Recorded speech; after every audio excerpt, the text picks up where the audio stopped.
So I got up this morning and made my coffee and came downstairs, and Dave had finished all the prep work. He had vacuumed, sanded, and begun to paint. First I thought he wrote me notes on the wall when I came down here. Basically, he did the part he knows that I don't like. He started to do the top edging. Okay. Somebody needs some love. Somebody needs some love today. My goodness. You can't scratch this couch, you know. It's not allowed. Yeah, it's not allowed. You can't do it. I'm gonna kick you out of here if you scratch my couch. Yeah, but you look so pretty on the couch. Yes, you do. Okay, these are the outside cushions that it just rained last night, so that's what's in here. But he did the entire area around here. And then I walked into the bedroom and he did the bedroom as well. So it is, I thought he was leaving me cryptic notes. I think he was just getting the paint off the brush. So he did all the top edging. He painted over the parts that had the spackle. And so this morning I can just sit down and work on the bottom, get that done. And then at some point today, we'll get the rollers out and we'll just roll the wall. But I am so grateful. So I kind of rolled out of bed around 6:30, let the chicken out, made my coffee, came down and found this amazing surprise. I'm still sleepy face, but this is going to make my day so much more wonderful. I am so grateful to him. He stayed up till 3:30 working on this. I know because he came to bed at 3:30. And I remember him saying, I was really asleep, but I do remember him saying, got things started for you or something. I remember him saying something like that, and I didn't quite know what he was talking about, but yeah, he really got things started. So I am just finishing my coffee, getting yesterday's video uploaded, and then I'm just gonna sit down and put on a good audiobook and start painting. So grateful. This is huge. Not only that, but yesterday he also helped me take all of the septoria leaf disease off the tomato plants outside, and said, I'll take care of the sanding and the vacuuming in here for you. And so that alone was a huge help. And I made dinner, and then I went to bed, and poof. It is so nice to be supported. It's funny because yesterday he asked me to write a to-do list of all the steps, every single thing that needed to be done that was overwhelming me. And I wrote up a to-do list, and then I promptly fell asleep for 2 hours. And I was like, see what this to-do list made me do, Dave? Do you see what this to-do list made me do? Now, he knows I will never look at my to-do list, but he has been looking at it, and he has been doing things to help me. And I am just so grateful. So grateful. It's so nice to be a team. Well, I am just gonna plop myself down here for the next day. And I'm going to start painting. And I just wanted to show you. So when I'm doing this, I am going to just take the same paint color and go right over the trim.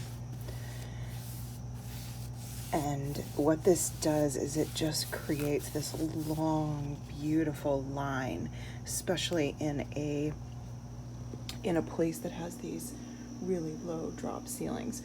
Once this is painted, you probably aren't going to notice the drop ceilings the way you do now, just because of these lines that I'm going to create. I'm going to make this very, very, I'm just going to make it flow so that there's there's nothing that breaks up the eye. And so I'm just gonna sit here with my coffee and an audiobook. I haven't decided what yet. And just paint. Apparently the circles on the wall meant there's something happening in there, don't paint over it. That was his code to me this morning. So good thing he woke up, because I did not know his code. And then this was him getting the extra paint off his brush. That's hard to see. All right, so dark wall, green wall is now covered on this side. I'm about there right now, so I'm just gonna keep working my way through.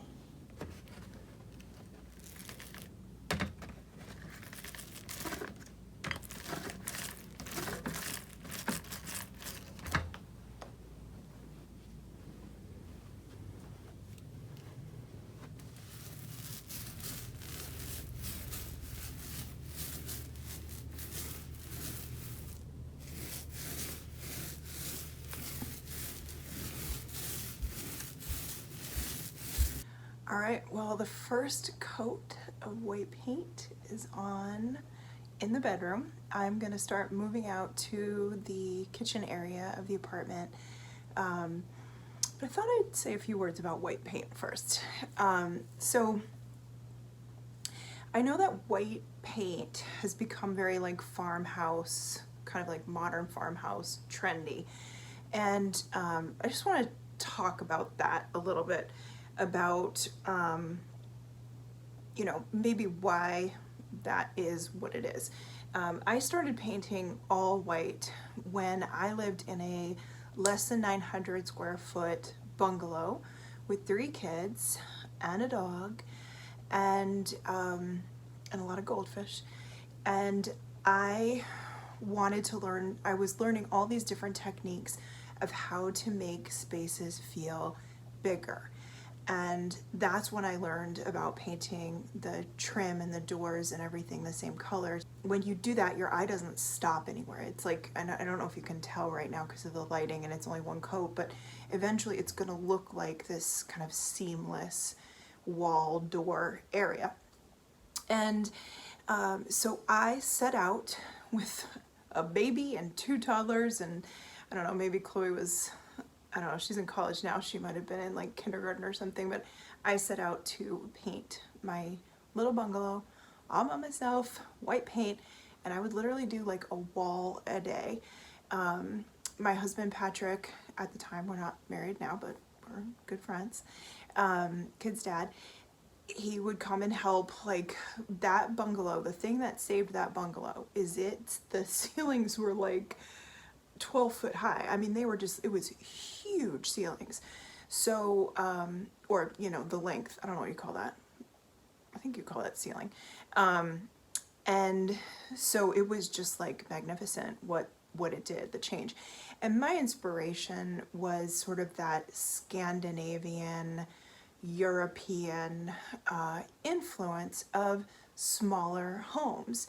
I guess what we consider like a hygge look, feel. And I lived in Europe for a really long time. IKEA was the store that we shopped at when I lived there. And so a very strong influence of like light colored wood, white walls. I got a lot of space saving things from IKEA at that point, like a table in the kitchen that you put on the wall and it folded down, and then a shelf that went above it. We actually have that shelf in the lake house right now for towels, just like my favorite shelf ever. And then I made this wall that basically I could put my kids out with the little stools, and if we needed space, we could put that table down. And, you know, I just, like, Lucas grew up on that little table, like sitting on it, eating cookies in the kitchen. That's where I had my first vision board as well, it was in that little kitchen area. Pictures of my old house that I was talking about with Lucas and the shelving and the tables. And I found a blog post that I had written about our kitchen at that time. And that is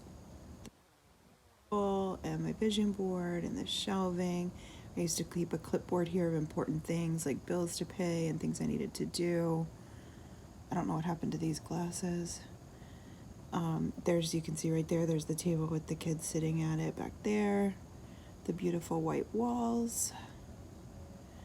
I took this the first time I took doors off cabinet shelves because I like open shelving. Right there. And cute, right? Cute. And it was dramatic. The change was dramatic. And it also allowed me then to really define my style by putting plants and baskets and things like that, I could change it by just throw pillows. Just changing throw pillows could change the whole look and feel of the room. I put a lot of kids' art on the walls.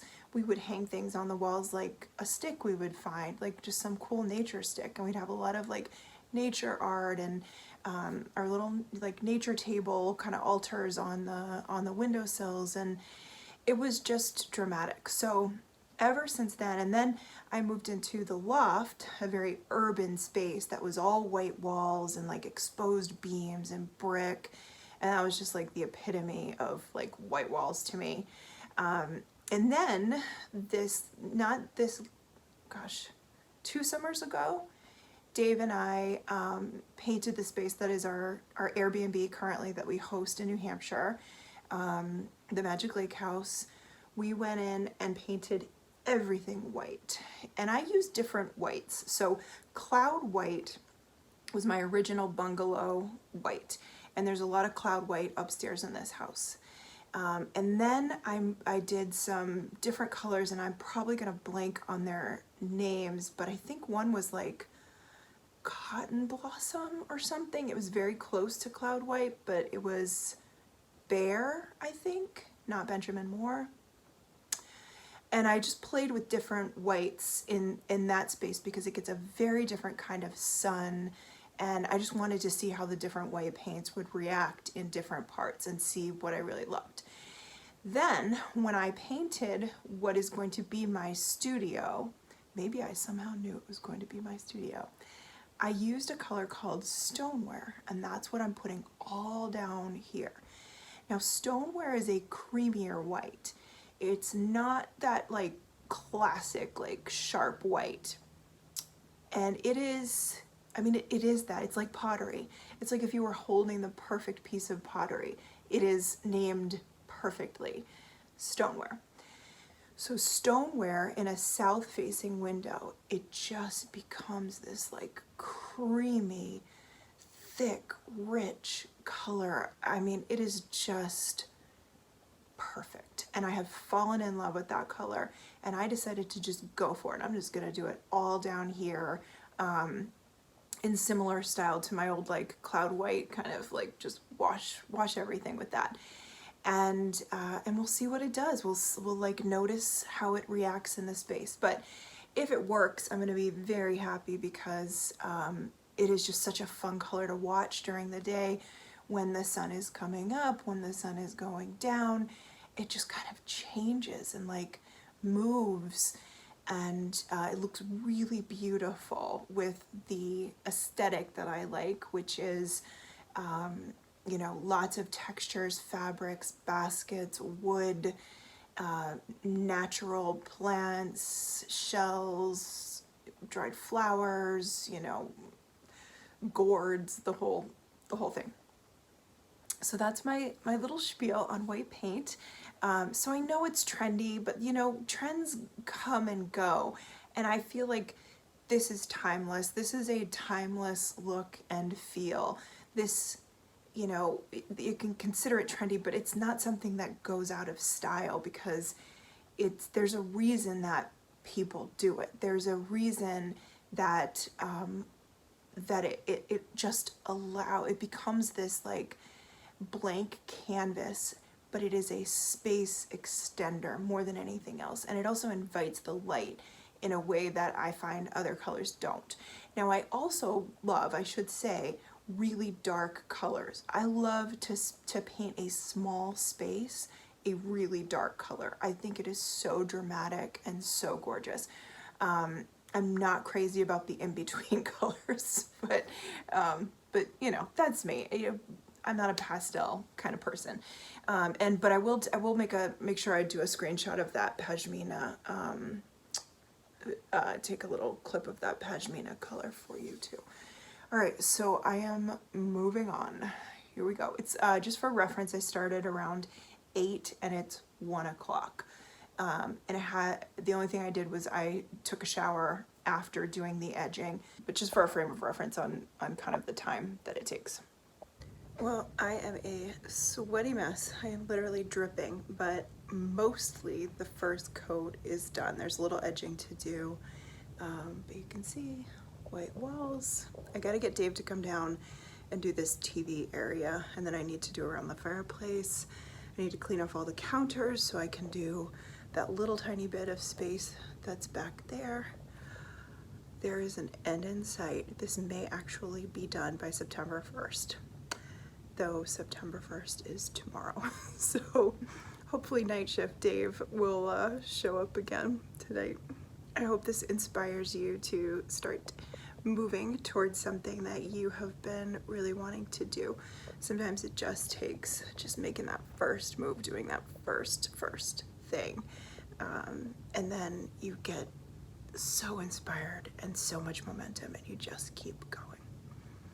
Thanks for being here. Appreciate you. Bye.